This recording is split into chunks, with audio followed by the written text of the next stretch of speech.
Morning. I'm going to go through some of the adjunct therapies that we talked about in the earlier two videos. Adjunct therapies for COVID infection, for prevention, and for phase 1 infection. A couple things before I get started. Phase 1 infection would be categorized as the phase of infection where you're symptomatic and you're not requiring any supplemental oxygen. Phase 2 would be requiring supplemental oxygen. Phase 3 would be requiring mechanical ventilation. We went over some of those things in the earlier talk. So just as a brief means of condensing the original talks into something much shorter. We won't be able to cover everything, of course.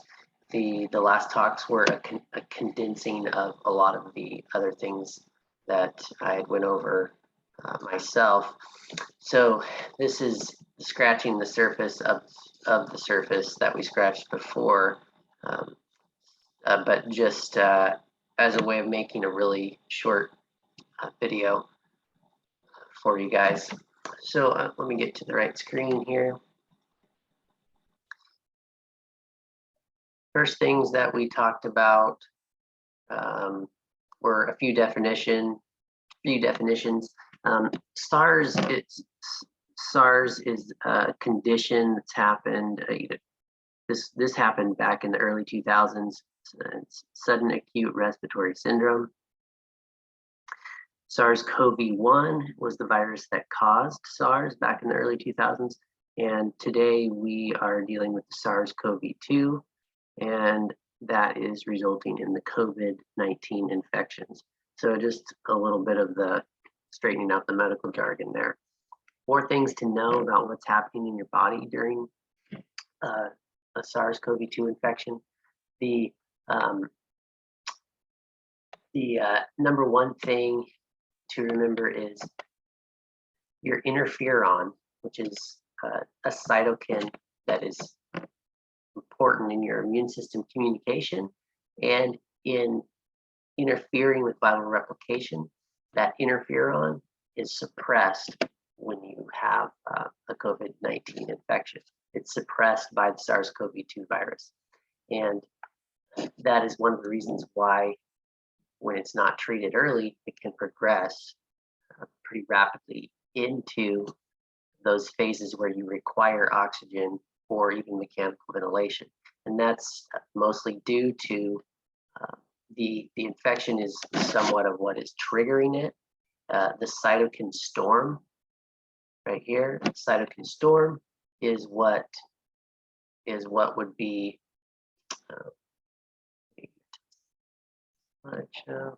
cytokine storm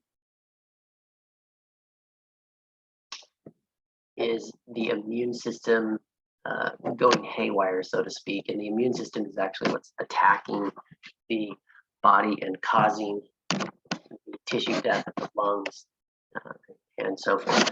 So all of that is preventable with early treatment. It's very important to start therapies, to start treatment, not even waiting until you have symptoms, but start some of the things that we go over before you have symptoms to better position and optimize your immune system beforehand. And then there's many things you can do on the first onset of symptoms, even before you know it's COVID. There's things that you can do to slow down that viral replication and get a jump on it before that interferon suppression happens, before you progress into phase 2 or phase 3 where you need supplemental oxygen or where you need mechanical ventilation. And phase 1 is a phase where if you do go and get tested, you don't need oxygen. The standard treatment now is just to go home and quarantine. So you're going to be at home anyway. Do a lot of these things to help prevent you from having to go to the hospital. The other thing that is significant with SARS-CoV-2 infection is the Ace2 receptors are the receptors in the cells that it is adhering to, and that's what allows the mRNA from the virus to get into your cells and then to start replicating. So the Ace2 receptors are primarily located. You have quite a bit of Ace2 receptors in your bowels, in your gut. You have quite a bit in your lungs, quite a bit in your heart as well, and your vasculature system.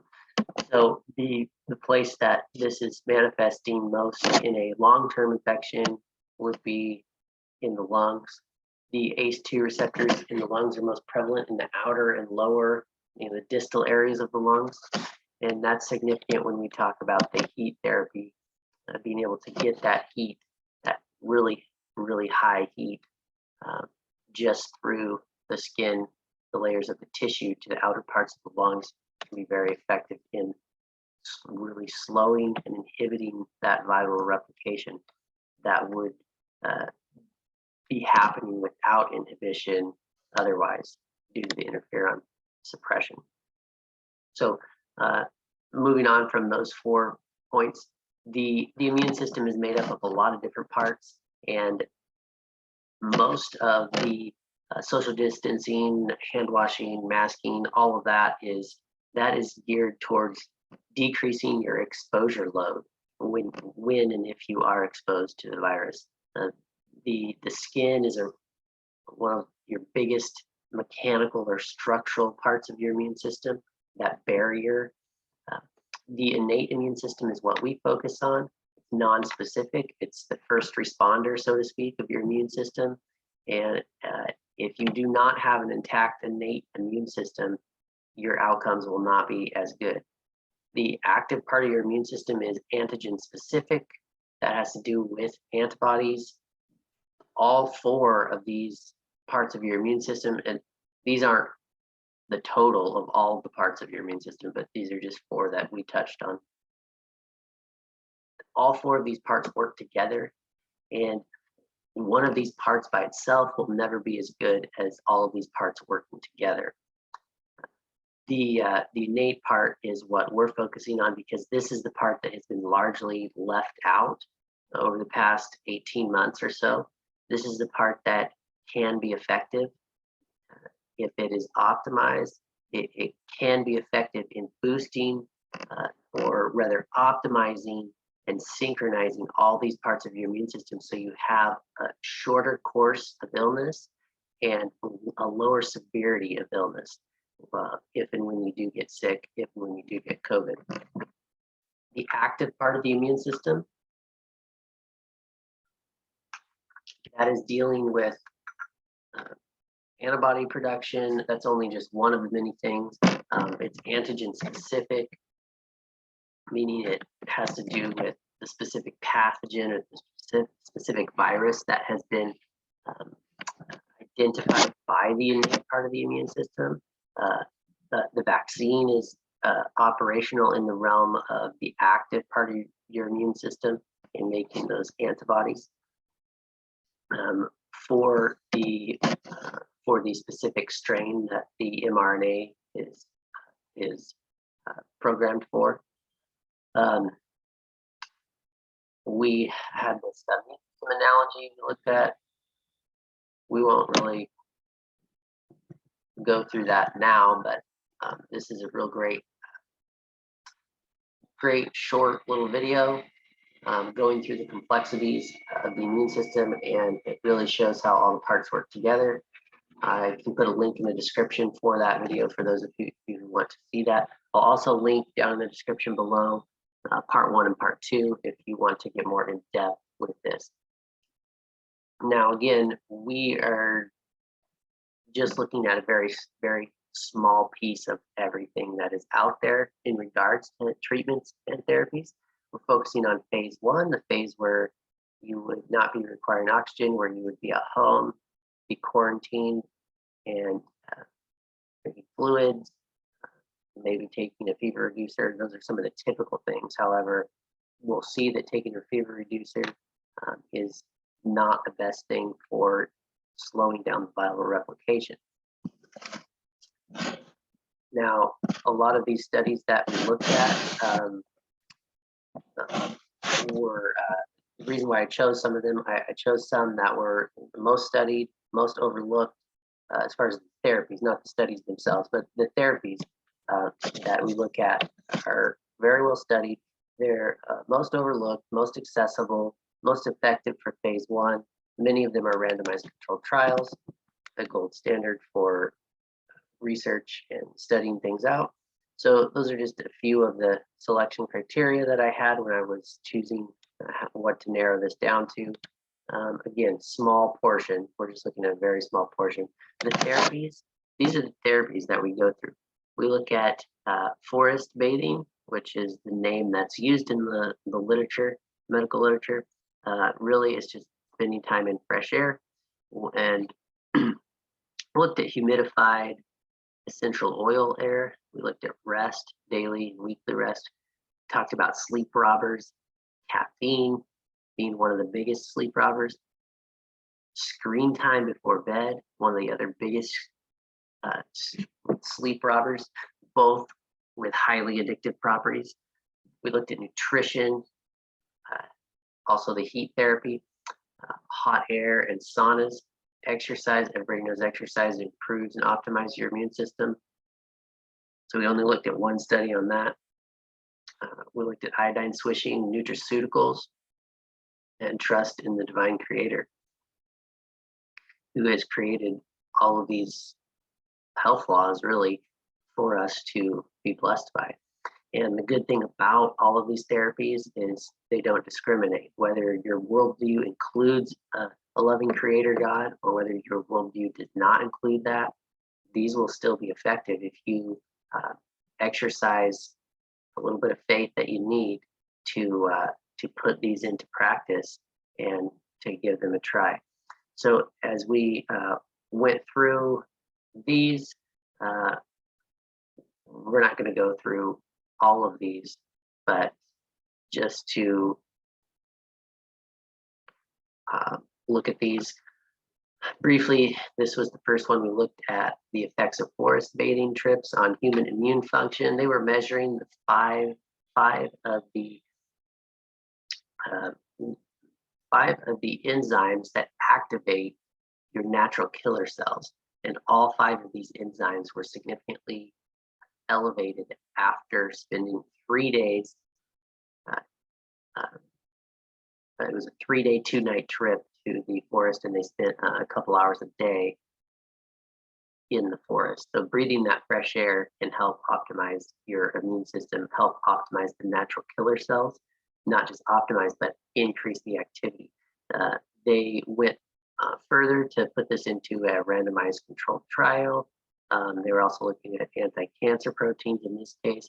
And then they were wondering if inhaling essential oils from the trees would have the same effect as actually being in the forest. And it did. It had the same activating effect, increasing those 5 enzymes. Effects of temperature and relative humidity on coronavirus. Coronavirus is more rapidly inactivated at 40 degrees Celsius. When my fever was about 38.5 when I had COVID, and I let it ride, monitoring it closely to make sure it didn't get too high or dangerously high, and that was really inhibiting. Although I didn't get up to 40, that was my body's way of slowing down the viral replication, and I did a lot of other things to help support my body in that effort. And the severity of disease for me was very low, and I was off work. I took 4 days off work. Took a little bit more time to recover. I had some other days that were already scheduled off, but after a week, I was back at work. This one, fever management, evidence versus current practice. This article highlights how the current practice of managing fever is really behind the times. It goes over a lot of the evidence that shows benefits of fever and what that does. I will try to put a link to all of these studies in the description so you can go look at them. Fever, thermal regulation on immunity, the immune system feels the heat, all of these things. And then there's different heat delivery methods. There's much study that's been done on sauna bathing and the incidence of common colds. Sauna bathing may reduce the risk of pneumonia in middle-aged Caucasian men. This was quite a big reduction in that incidence. The effect of cold showering on health and work. This is doing a hot shower and then alternating with cold water. This was a randomized controlled trial. The results showed 29% reduction in sickness in the group that did the hot and cold. And the hot and cold just with water is probably one of the weakest ways to transmit or transfer that heat and that cold. And even though it's one of the weakest ways, still 29% reduction in sickness. If you are actually symptomatic with something, especially with COVID, you want to do more than just the cold shower. You'd want to do heat on the chest in the form of fomentation. You'd want to do a dry sauna, breathing in that hot air. And the air in a sauna is probably usually much hotter than 40 degrees Celsius. So if you're breathing that air in, very highly effective in inactivating any virus, whether it's SARS-CoV-2, SARS-CoV-1. Viruses are much less viable at those high heat levels. And if you're in a sauna breathing in that hot air 1 time a week or 5 times a week, as we saw in the study that we looked at in the first videos, or the second video, that the incidence much lower in those. Frequent sauna bathing may reduce the risk of pneumonia in middle-aged Caucasian men. This is where they saw a large decrease in that for those who are doing frequent sauna bathing. More heat therapy ones, we don't have time to go through all these. This was the one about physical fitness, reducing the incidence of upper respiratory tract infections, and results, upper respiratory tract infections during the 12-week period was significantly reduced. 43% in subjects reporting exercising 5 days a week or more, compared to those who were largely sedentary. So 46% reduction just in this study with exercise. We all know exercise optimizes your immune system and keep you healthier. Can povidone iodine gargling mouth rinse inactivate SARS-CoV-2? Short answer is yes. This is a study that looked at that. My understanding is this is somewhat of a standard in dental practices who are mitigating or lowering the risk of transmission. This was from the Japanese Dental Science Review. Povidone iodine is used all the time, every day, for a cleanser. You can use a mouth rinse as well, just like I think they did a study with Listerine that was still effective, but not as effective as the povidone iodine. So this study is one of the most important ones. This goes back to the nutraceuticals that we looked at on our PowerPoint. Nutraceuticals, that's just the research jargon for things such as vitamin D, zinc, quercetin, and vitamin C. Zinc is toxic to coronavirus and will kill coronavirus. However, the coronavirus, when the coronavirus replication is happening inside the cell, so the zinc has to be able to get inside the cells to be effective in killing the new viruses. And the way that zinc gets into the cells is quercetin. Quercetin, a good source of quercetin is actually apples. Although if you have an active infection, you would probably have to eat way too many apples to get an optimal amount. However, if you're just on a daily basis, if you're just trying to get a daily amount, apples would not be a bad source. They're definitely not the highest source. I believe elderberries are a good source as well, but that's important in getting the zinc into your cells. Vitamin D is also very, very important in your immune system because vitamin D helps your immune system build a wall basically around the invading pathogen out of what's called cathelicidins. It builds this wall, encapsulates the pathogen, and then your body can take care of it, kill it, and eradicate it, and basically get it out of the way. So this study looked at mortality risk, COVID-19 specifically, mortality risk correlating inversely with vitamin D status. They looked at vitamin D status and the mortality rates.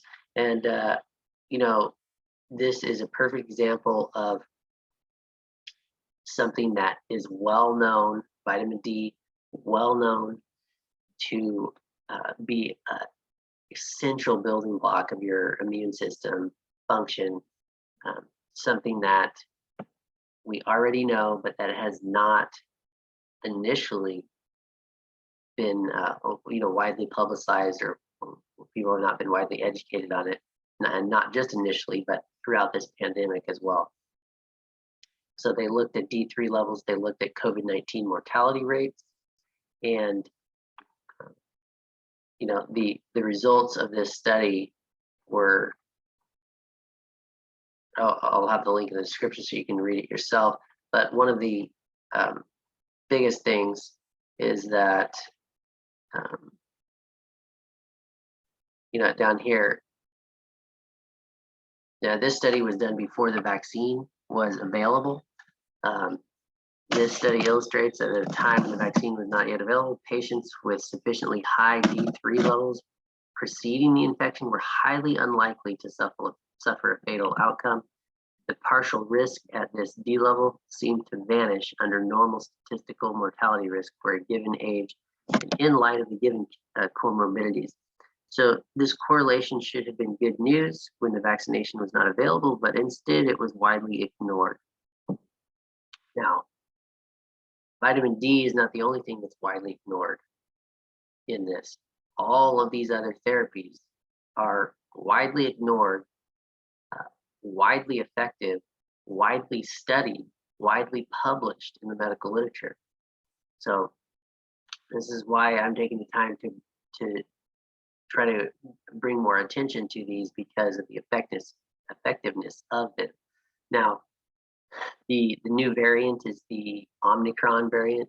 There's speculation as to how virulent or how dangerous it might be, how many mutations it might have, how different it might be, how it may or may not be covered, or may not be susceptible to the prior vaccines. And whether it's this variant or another variant that comes up, or whether it's another disease that comes up, these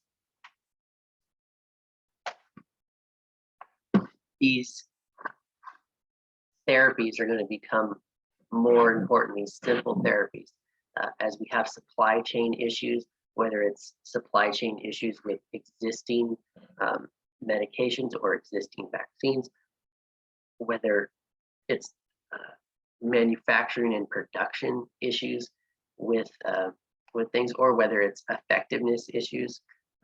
We're going to have a greater need for these simple, effective things. Back in 2014, one of the big hot topics was the Ebola. If you want to read further on one of my prior professors, Dr. David DeRose, he wrote a nice little book, Evading Ebola. This was back in 2014. This goes over even more than what I've covered, of course, but it's geared toward Ebola. There's some really great things that you can learn in there. I would recommend that book. But again, many of these things, widely effective, widely ignored. The effects of sleep deprivation on response to immunization.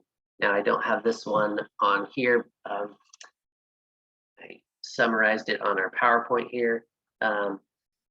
So if you're sleep deprived, you're not going to have an optimal immune response to an immunization.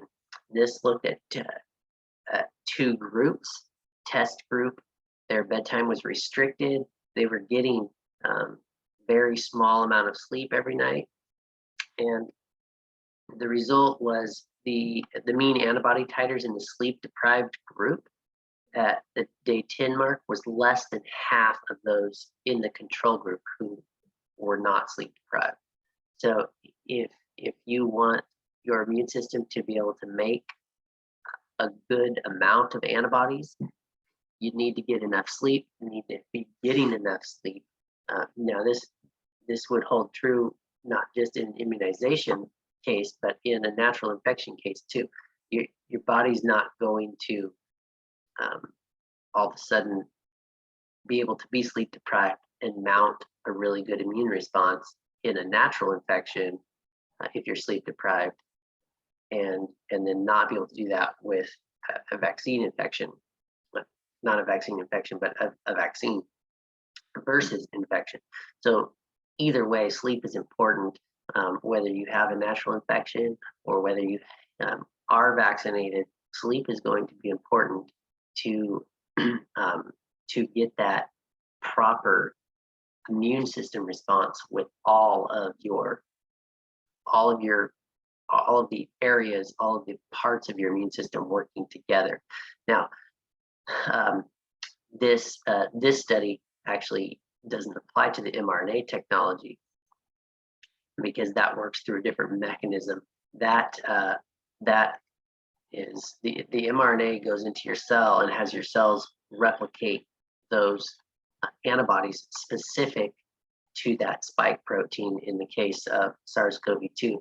And so your body has basically and essentially a huge bolus dose of the antibodies that you're producing. And my understanding is that's independent of this sleep.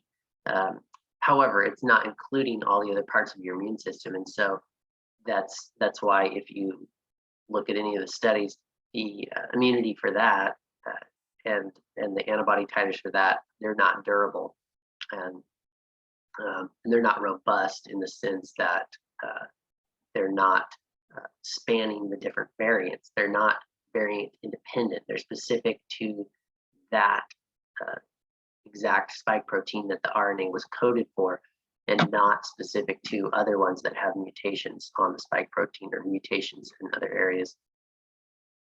So all the more reason why sleep is important, so the other arms of your immune system, the innate part of your immune system, can be optimized and active. And with that, those are the sleep deprived and control subjects.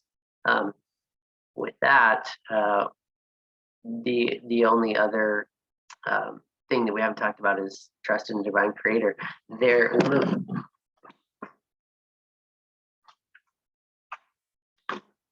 One of the important things to note is the Handbook on Religion and Health, one of Oxford. This is published by Oxford University Press. There's a couple great chapters in there. One is religion and stress. One is religion and immunity. And this is not looking at specific denomination of religion. It's looking at people's intrinsic religiosity, meaning how much religious practices do people have? Not necessarily how much, but how meaningful do people have meaningful religious practices that increase their hope and are inspiring to them? And are they based on true principles like self-sacrificing love, truth, altruistic love. Those types of principles are inspiring and life-giving, and it really connects there's over 1,000 studies in that book, and specifically the chapters about stress, religion. Religion buffers stress's negative effects, and one of the mechanisms of that is when you are more stressed, cortisol levels increase. Cortisol levels have an immunosuppressant effect, and therefore your immune system is not going to be working as well when you are under high levels of stress with low amount of tools for coping with that stress. And trusting in a loving God who really cares about us is extremely and physiologically helpful in combating infections. And the fear that is associated with COVID,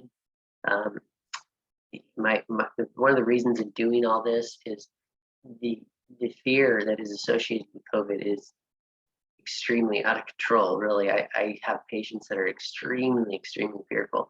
And when you know all of these things that we've gone over, and when you know the effectiveness of them, and when you know that you don't have to be dependent on the supply chain, you don't have to have your hands tied while you're waiting for a therapy or a drug to come out, you are just removed from that fear.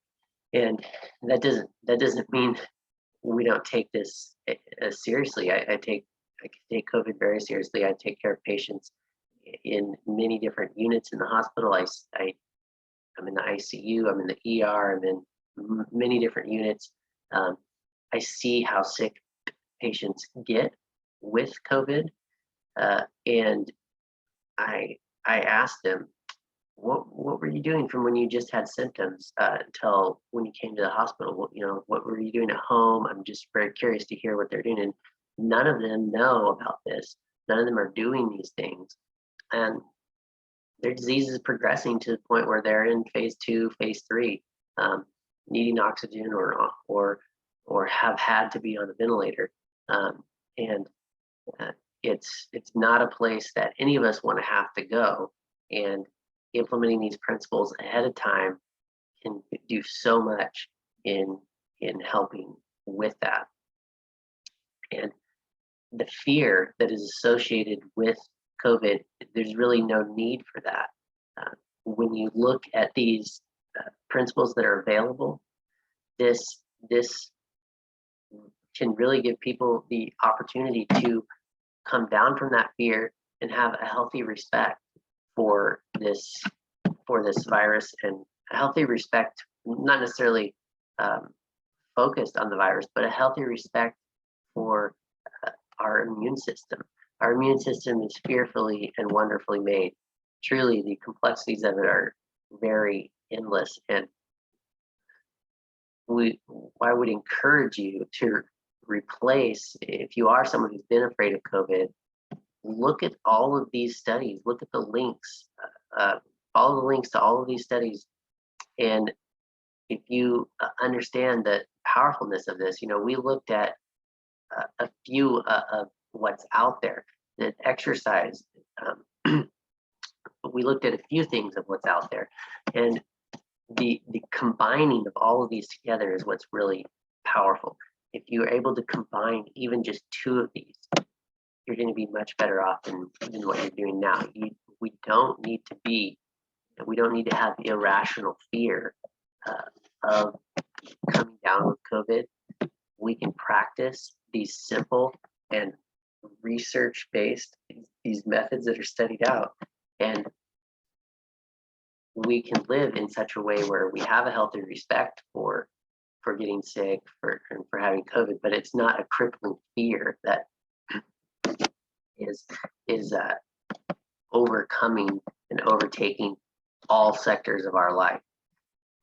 And that's really my reason in taking the time to go through compiling all this together in a way that I can hopefully share it in a meaningful way. So the power, in closing, the power of combination therapy is really what makes all of this even more powerful. We looked at exercise. There was a 43% reduction in upper respiratory illness. Vitamin D levels, we saw highly unlikely to suffer a fatal outcome from COVID-19. Hot and cold showers, 29% reduction in sickness. Each one of these has been shown, proven to lower and reduce incidence of sickness or severity of sickness. When you combine all of these together, the effects are more powerful than anything else that you can do. Zinc, quercetin, vitamin C, daily rest. We saw that in the twice the amount of antibodies in the rest group. Weekly rest in the form of forest bathing. You know, weekly rest is really important. And the thing I didn't mention in these antibodies, not the antibodies, they were measuring the 5 enzymes that activated the natural killer cells. The enzymes were elevated up to 7 days after the initial intervention, which was the fresh air, the breathing of the fresh air. So there's a reason why we were created to have the week, the 7-day week. In history, there has been times where there's a 5-day week that was tried and a 10-day week. And if you're interested in reading about those, they're pretty fascinating. Pretty fascinating what happens when the 7-day week is changed. There's a reason why we have that circumception rhythm, that 7-day rhythm, and we were created in the garden, and we were meant to be breathing fresh air. That's one of the important things that we can do. So I would encourage you, we also looked at the heat sauna hydrotherapy, very, very powerful. When you combine all of these together, there's no need to be afraid. There's many more therapies in addition to these. These are just the ones that are easily accessible, that are not dependent on the supply chain, that are not prescription oriented, that you don't need a prescription for any of these.